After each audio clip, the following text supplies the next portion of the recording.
So 2 மார்க்கில் பகுதியை விகிதப்படுத்த கேட்பாங்க. ஸோ 7/√14. ஸோ கீழே மேலே உள்ளது தொகுதி, கீழே உள்ளது பகுதி. கீழே உள்ள பகுதியில் வந்து அந்த ரூட் இருக்கக்கூடாது. ஸோ அப்போ என்ன பண்ணணும்னா அந்த 7/√14 அப்படியே எழுதிக்கோங்க. √14 என்ன பண்ணணும்னா மேலேயும் கீழேயும் பெருக்கணும். ஸோ இங்கே √14 இருக்கா, இங்கே என்ன நம்பர் இருந்தாலும் மேலேயும் கீழேயும் அதே நம்பரால் பெருக்கணும். ஸோ மேலேயும் பெருக்கணும், கீழேயும் √14 பெருக்கணும். சரியா? இப்போ நம்ம 7ஐயும் √14 பெருக்குனா அதே தான் வரும். ஸோ 7√14 வரும்.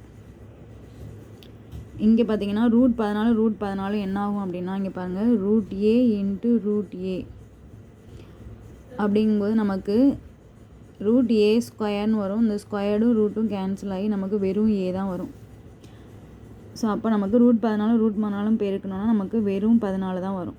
ஸோ இப்போ இதை அடி கொடுத்துடலாம். 7 7 14. இப்போ மேலே என்ன இருக்குன்னா 1 × √14 அதே √14 டிவைடட் பை இங்கே கீழே உள்ள 2. இவ்வளோதான், இதான் ஆன்சர்.